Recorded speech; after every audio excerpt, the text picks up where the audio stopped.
In our last video, we covered the Significator cards, the three versions of Key 0. Now we're going to walk through the major arcana, and for each of the 21 keys, I'll just share some of my insights as the deck creator. The formation of the majors you see on screen is significant because I've drawn the deck in such a way as to reveal patterns in the three sets of sevens that make up the major arcana. We are going to be looking at both the sepia-toned Vitruvian edition and the original black and white first edition decks. So I hope this video will be informative no matter which of these editions you have. Just note that three of the majors, one from each septenary, has changed significantly between the two editions, and three of them have undergone just minor changes. Here's the first septenary, or keys 1 through 7. The numerology of 3s and 7s are essential components to the architecture of esoteric tarot. These 7 keys are about understanding yourself, who you are, and why you are the way you are. The second septenary, keys 8 through 14, expresses the world around you. This is you in relation to others, in relation to your environment, culture, society, rule of law, and material establishments. These are the forces that govern you, that you have to work with, that you have to negotiate. The third septenary, keys 15 through 21, reveals the path of transcendence. This is how you reach beyond yourself, your world, and achieve communion with divinity. Sequentially, in these sets of sevens, the symbolism and the world that each card represents had to build on the previous. These three sets had to each tell a story.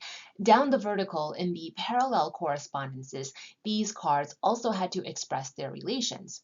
So in keys 1, 8, and 15, you'll see the motif of the double lemniscate and the Kundalini serpent. Keys 2 and 9 feature the eyes of God, and then key 16 is the light of God, or historically, this card was the house of God. Keys 3, 10, and 17 bear the marks of astrology. Keys 5, 11, and 18 signify the powers of the mind, what we are capable of manifesting through thought. Keys 5 is the orthodox. Key 12, in contrast, is opposition, is the heretic, and key 19 is realization that both are the children of God. Hence, classically in key 19, the sun card, you have depictions of the cherub-like infant. Keys 6, 13, and 20 signify turning points, climax, and drama. Finally, keys 7, 14, and 21 feature the three modalities. The chariot shows the cardinal signs, the angel shows the mutable signs, and the New World Order shows the fixed signs of the zodiac. Key 1, the Magus, is basically like a spoiler to the movie, right? It shows exactly what you're capable of. Everything, divinity in man. This is the divine will and divine plan you're ready to and capable of setting into motion. When depicting the Tarot Magician card, for me, it really was about depicting that Kundalini serpent and conveying the magician as an alchemist. Key 2, the Priestess, is seeking out the knowledge you will need to carry out that divine will and divine plan, and through pursuit of that knowledge, cultivate wisdom. This is the left eye, and in Eastern mysticism corresponds with the feminine side of the Godhead. This is also the left eye of Horus. For the Empress, I wanted to syncretize Gaia and Urania in my depiction. The Queen of Heaven is the Queen of Earth. All that is here on Earth is made of stardust, comes from the heavens. The Heavenly Mother is the mother of us. This is astrophysics, guys. For the Emperor, this is mind, reason, and logic. It's intellectualism, and you'll see that in the first edition deck, I wanted to repeat the dragonfly motif and have it face the Empress. I was also inspired by something I read in the Chaldean Oracles of Zoroaster. God is he having the head of a hawk. This is the sacred philosophy. Also, you can imagine this figure as an angel for the biblical reference of the eagle revealing an emperor's power, and in Greek mythos, iconic of Zeus. And here's what the Empress and Emperor look like in the Vitruvian edition. Ooh, and look in the background. You'll see the Tower of Babel from the Tower card, fully intact. And if you look closely at key 17, the Star card, you'll see the tower rebuilt again after key 16. Look closely in the background of key 12, 1 plus 2 is 3, key 3, and you'll see the recurring pelican motif. I renamed the Hierophant card to the Holy See to signify institutionalism. Fun fact, I studied the Bible and took a lot of cues to encode the mark of the beast and Antichrist into key 5. Lots to unpack there, I'm sure. For the Lover's card, I didn't want to depict socialized gender in the binary, but there still needs to be the sense of opposites, right? The dragon and phoenix symbolize the yin and yang, but neither is necessarily assigned gender. They're just different and oppositional in energy, but brought together create harmony. I wanted to show the anima and animus, and then in the Vitruvian edition, reveal more of the landscape from Eden. The Chariot is one of my favorite cards in the tarot, so I spent a lot of time thinking through the symbolism here. The 4 zodiac signs on the shield signify the cardinal modality. The left sphinx with eyes but no mouth sees the light but cannot speak. The right one with no eyes but a mouth speaks the truth but cannot see. And on that right sphinx, it's crushing its own tail to symbolize the self-inflicted pain of speaking your truth. You will never speak your truth and not be hurt for it. Oh, also in esoteric tarot, we say that the 2 sphinxes in the Chariot card signify the Urim and Thummim, which I've depicted here as the 2 crescent moons from divination moon blocks, which kind of reminds you of the astrological glyph for Cancer. Yeah? This is a little out of order, but I did that on purpose for this video. You can see why, right? The coiled Kundalini serpent motif here, the glyph for the north node in key 8, the strength card, and the south node in the devil card, the squared circle for the great work, upright here in the force, but reversed and obstructed in the demon. Here are the cards in the Vitruvian edition. I think subconsciously, as tarot readers, a lot of us have already been putting links between the Devil card and the Tower. I just decided to make it more obvious. Also, remember earlier in Key 7, we talked about the divination moon blocks.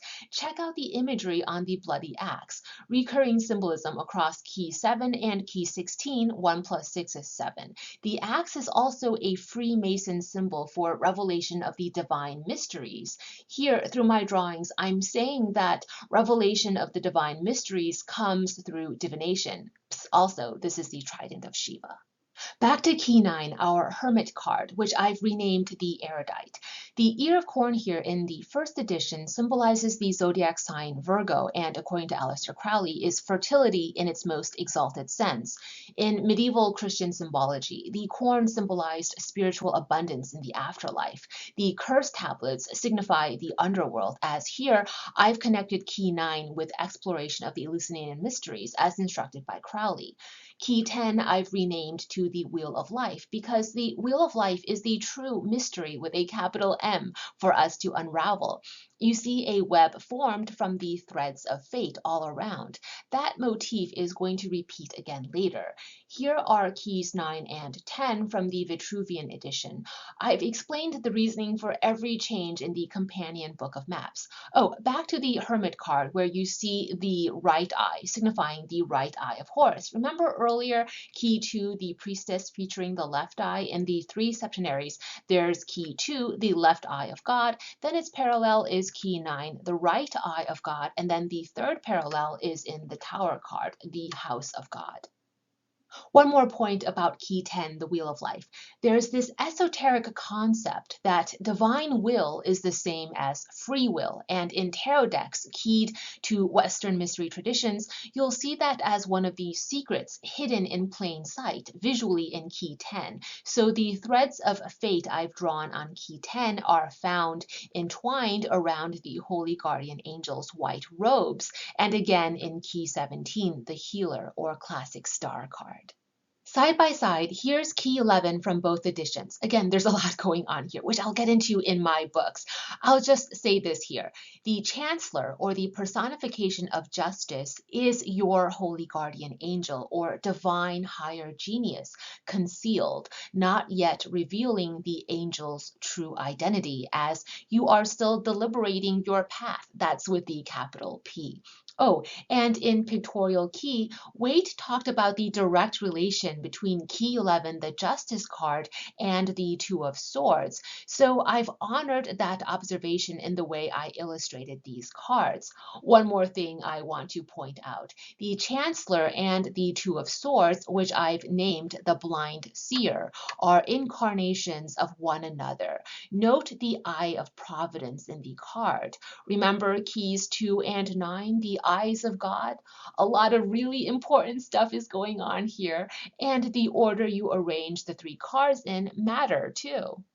In Esoteric Tarot, Key 12 is the Dying God, which is interesting, right? Because we more commonly associate Key 13, Death, with death. By the way, here I've renamed them to the Outlaw and the Reaper. You know how Jesus was technically considered a heretic who ran contrary to fundamentalism? Yeah, that. I was working with that theme here for the Hanged Man, though the actual depiction here is less Jesus and more Horus, which is why the sun and moon for the eyes. So why rename to the outlaw? You know how Key 11, when it's justice, is the rule of law, or at least that's one of its common themes. So Key 11 is the law, and here Key 12 is the outlaw. Also, recall Key 5, the Hierophant, tradition, values, culture, orthodoxy. All three of these cards feature the pillars. In the Spirit Keeper's Tarot deck, all cards featuring the twin pillars indicate important portals or gateways. These three keys are linked by the beams of light, revealing their sequential relationship, leading to communion with your holy guardian angel. And even in the Temperance card, Key 14, the beams of light continue forward. See, communion with your holy guardian angel isn't the end, it's just the beginning. Now let's talk about the classic star, moon, and sun card in tarot. Here for the placeholders, I'm showing keys 17, 18, and 19 from the Rider-Waite-Smith. In my deck, I've given them new titles: the Healer for the Star of the Magi, the Necromancer for the Moon of the Magi, and the Warrior for the Sun of the Magi.